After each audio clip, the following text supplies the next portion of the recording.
Assalamualaikum warahmatullahi wabarakatuh. Alhamdulillahirabbil alamin wassalatu wassalamu ala Rasulillah wa ala alihi wa ashabihi wa man tabi'ahum bi ihsanin ila yaumiddin, amma ba'du. Alhamdulillah, ikhwan sekalian yang dirahmati oleh Allah Subhanahu wa taala. Insyaallah taala kita akan mengawali ataukah memulai pelajaran kita, pelajaran bahasa Arab, mempelajari kitab Durusul Lugha di ghairil arabiyyati durusul lughatil arabiyyah di ghairin natiqina biha, pelajaran bahasa Arab untuk selain yang bercakap dengan bahasa Arab, dengan bahasa tersebut. Dan sebagai muqaddimah untuk pelajaran kita ini, pelajaran ataukah kitab Durusul Lugha al-Arabiyyah ini adalah sebuah kitab yang sudah dikenal di kalangan penuntut ilmu, dan di dalam kitab ini sebagai bentuk muqaddimah,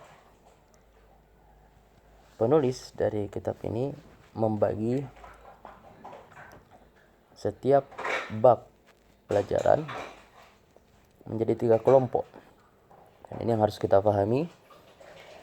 Yang pertama, bagian yang pertama seperti yang nampak di hadapan teman-teman sekalian. Yang pertama seperti di sini, ini adalah bagian yang pertama di kitab ini, yang memuat tentang kaidah-kaidah dalam bahasa Arab secara umum. Ini di bagian yang pertama. Contoh ini di halaman 5 yang kita lihat bersama, halaman 5, halaman 6. Ini bagian yang pertama. Di bab yang selanjutnya kadang yang dimunculkan adalah percakapan. Percakapan itu memuat kaidah-kaidah dalam bahasa Arab. Itu bagian yang pertama. Kemudian bagian yang kedua adalah tamrin, latihan, pertanyaan-pertanyaan. Ini untuk menguji kita seberapa jauh pemahaman kita untuk pelajaran-pelajaran yang sebelumnya. Kemudian bagian yang ketiga bagian yang ketiga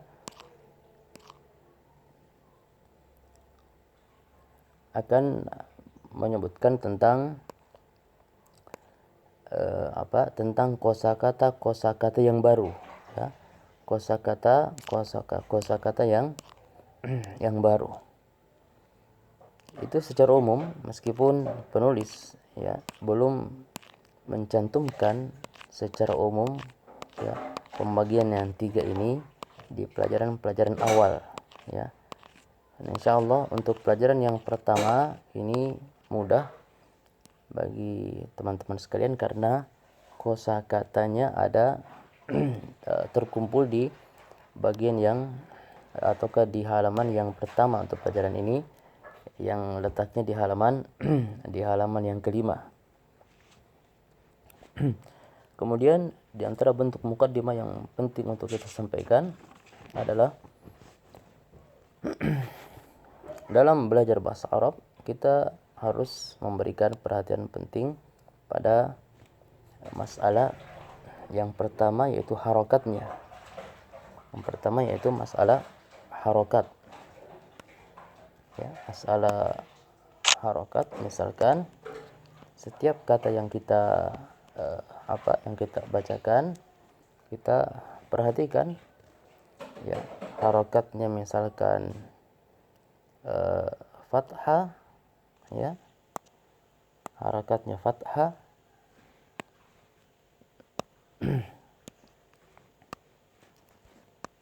harakatnya fathah ataukah dhammah ataukah kasrah. Itu yang ketiga. Begitu juga dengan harokat yang misalkan dia huruf mati. Baitun, tanda baca yaitu huruf mati, baitun. Juga kita harus perhatikan cara bacanya. Kemudian yang juga tidak boleh kita lupakan adalah bacaan mad, bacaan panjang. Misalkan hadza. Jadi cara bacanya kita harus perhatikan. Misalkan kita membaca bagian ini hadza baitun, hadza baitun, hadhihi atau hadza kitabun. Ya, cara bacanya kita harus perhatikan. Kemudian untuk tahap awal dalam belajar, ya, bagian akhir dari sebuah kata tidak boleh kita sukunkan. Ini di tahap-tahap awal dalam belajar, ya. Jangan disukunkan. Misalkan dengan bacaan hadza bait, tidak boleh. Tapi harus diperjelas harokat yang terakhir, hadza kitabun, ya, memperjelas tanwin, hadza baitun, tanwin, dan jika tidak ditanwin, ya, tetap memperjelas dan tidak membacanya dengan bacaan sukun. Misalkan hadzal baitu, ya, hadza al baitu. Itu mukaddimah sebelum kita masuk di pelajaran yang pertama. Kemudian kita masuk pada pelajaran yang pertama, ad-darsul awal.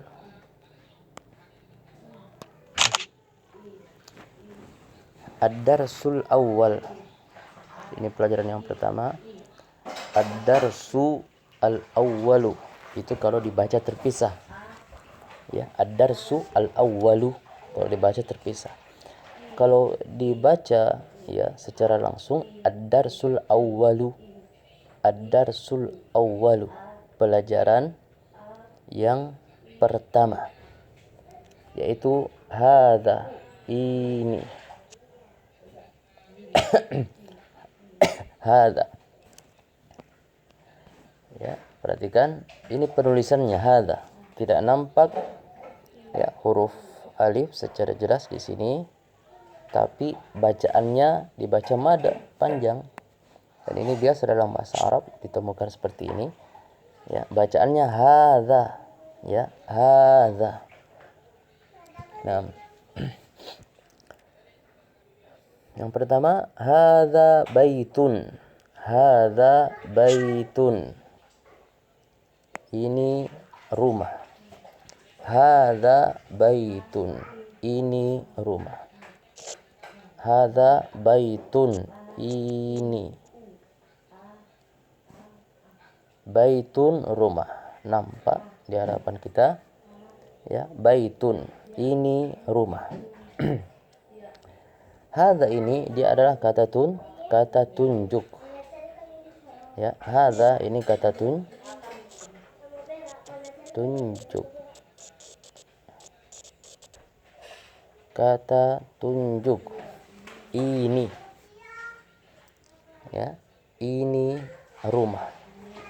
Dan perhatikan, ya, baitun tidak diawali dengan alif dan lam, ya. Di kondisi yang seperti ini, maka yang diterjemahkan pertama kali adalah kata hadza. Hadza baitun, ini rumah. Hadza masjidun, ini masjid. Hadza babun, ini pintu.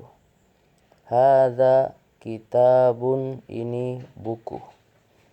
Hadza qalamun, ini pulpen. Hadza miftahun, ini kunci. Hadza maktabun, ini meja. Hadza sarirun, ini tempat tidur atau ranjang. Hadza kursiyun, ini kursi.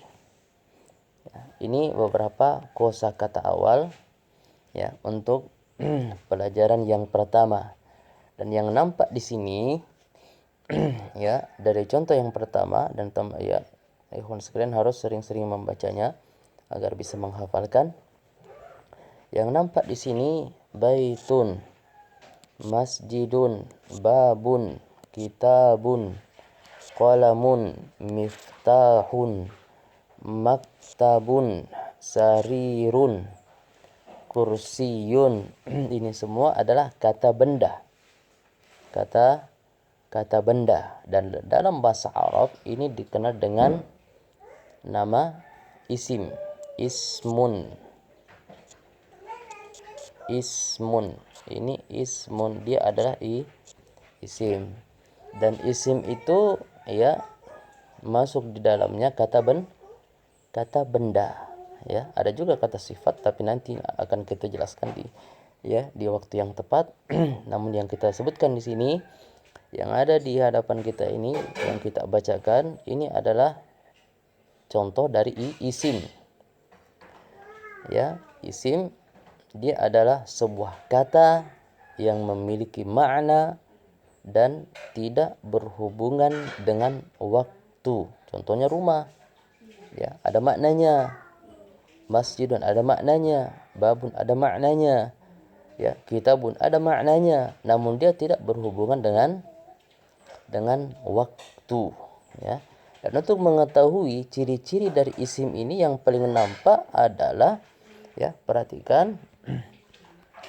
Ini ciri-cirinya. Isim itu bisa ditambahkan dengan bisa diakhiri dengan tanwin. Bisa diakhiri dengan tanwin. Ini contohnya sama dengan kata selanjutnya, baitun, masjidun, kitabun. Ini ciri-ciri isim. Masih ada ciri-ciri yang lain, tapi akan kita jelaskan di waktu yang tepat, insyaallah taala. Ini untuk halaman yang kelima. Jadi ikhwan sekalian harus mengulang-ulang pelajaran agar bisa menghafalkan dan memahami dengan benar, ya, untuk halaman yang kelima. Kemudian yang selanjutnya kita harus perhatikan ya,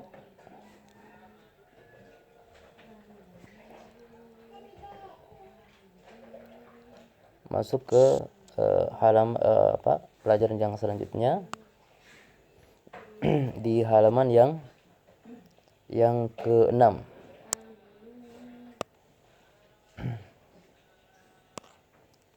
Halaman yang ke-6.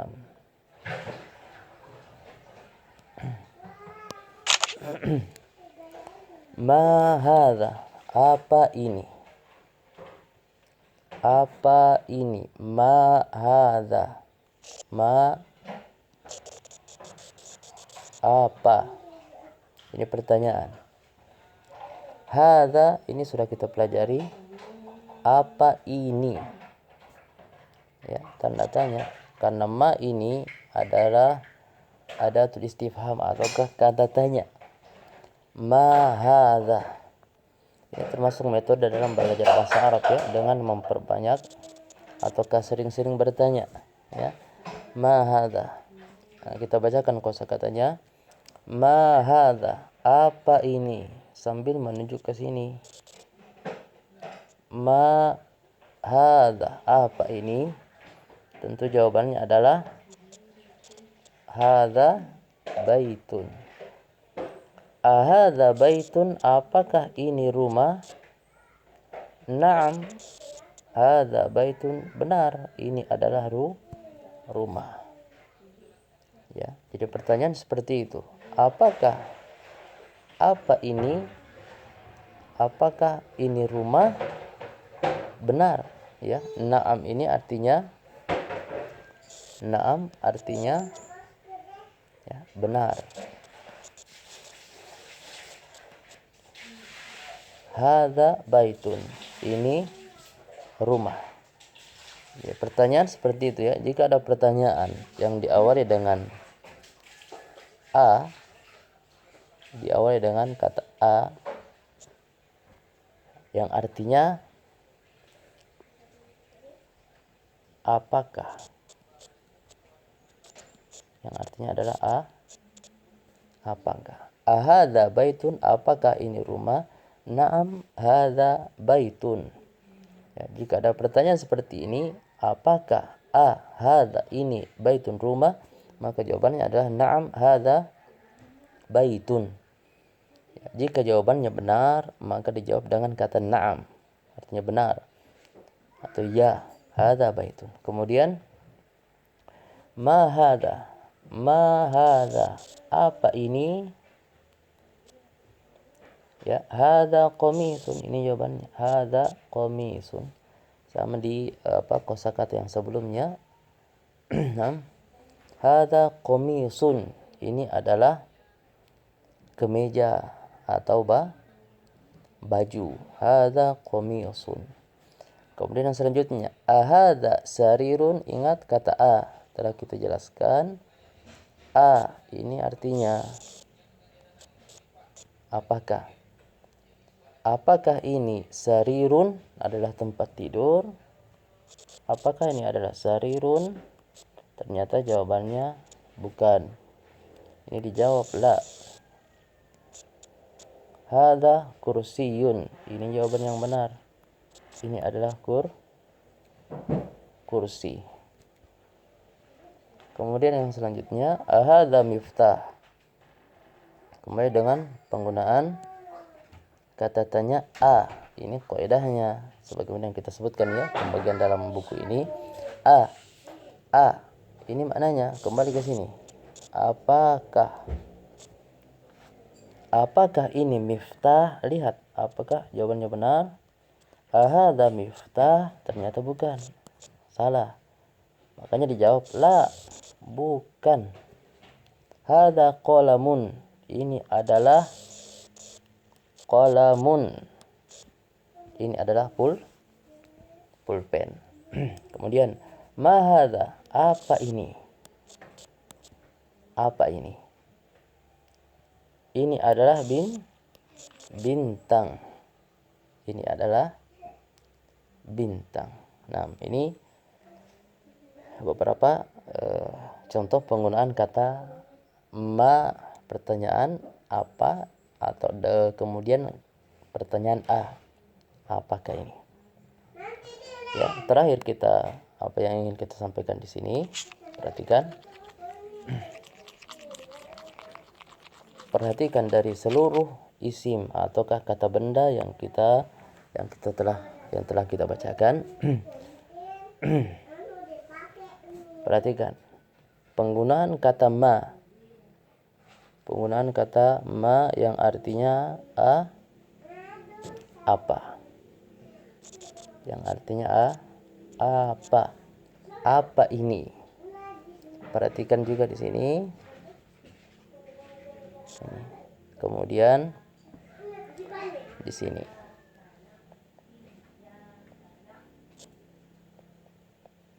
Ya. Kata tanya apa ini yang diarahkan ke sini, yang diarahkan ke sini, yang diarahkan ke sini dan ke sini.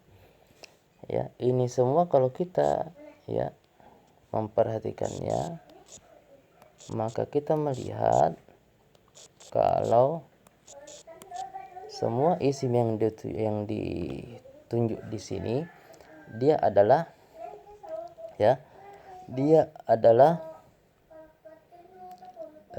kata benda ataukah isim ya yang tidak berakal. Ya, kesimpulannya kata tanya ma ya digunakan untuk yang tidak berakal. Jadi kalau ada manusia, jangan ditanya siapa dia dengan menggunakan kata apa. Ya, tapi kata tanya apa digunakan untuk yang tidak berakal. Sama seperti yang dicontohkan di sini, yang dicontohkan dan disebutkan di halaman yang ke-6.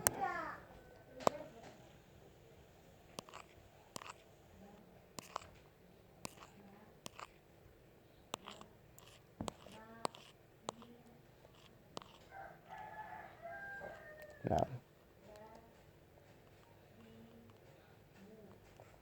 kemudian ya, masuk ke halaman yang ke-7. Masuk ke halaman yang ke-7, tamrin. Tamrin ini artinya latihan. Tamrin artinya latihan.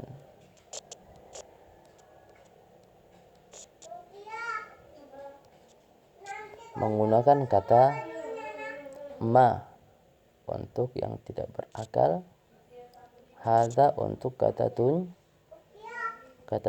Nanti akan kita jelaskan hal yang berkaitan dengan kata hadza. Ya. Tamrin untuk penggunaan kata ma dengan hadza. Nah, di sini ya kawan sekalian, diharapkan agar bisa berlatih di rumah untuk menggunakan dan menjawab pertanyaan ini. Misalkan ma hadza, apa ini? Kemudian contohnya dia menjawab, ini adalah kunci. Ya, ini adalah kunci. Langsung dengan jawaban hadza miftahun. Ini adalah kunci. Ya, seperti itu dan seterusnya. Dan silakan dilanjutkan untuk mencoba menjawab pertanyaan-pertanyaan yang yang ada di halaman 7. Itu yang pertama. Kemudian latihan yang ada di halaman 8. Tamrin, ini telah kita jelaskan. Tamrin artinya latihan. Kemudian penggunaan kata ahadza, ini telah kita jelaskan. Ahadza, apakah? Ya, apakah ini adalah rumah? Apakah ini adalah rumah? Kita lihat yang ditunjuk. Ya. Ternyata bukan rumah. Bukan rumah. Ya, di sini kita tuliskan yang benar, ya. Contohnya la. Ya. Kita katakan la hadza masjidun. Hadza masjidun. Ini adalah masjid. Ya, dan begitu seterusnya untuk pertanyaan ini. Silakan dijawab. Ya, pertanyaan ini dan pertanyaan yang selanjutnya. Nah, dengan tetap memperhatikan apakah menggunakan jawaban la, ya, ataukah na'am. Karena terkadang menggunakan na'am, ya. Contoh misalkan di sini. Na'am.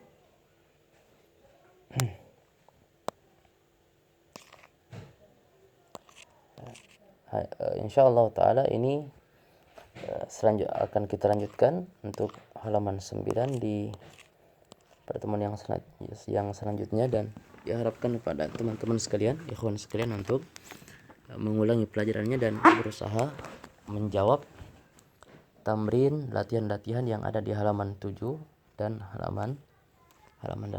Nah, yang bisa kita pelajari di kesempatan ini mudah-mudahan memberikan faedah kepada kita. Subhanakallahumma bihamdika asyhadu an la ilaha illa anta astaghfiruka wa atubu ilaik. Wassalamualaikum warahmatullahi wabarakatuh.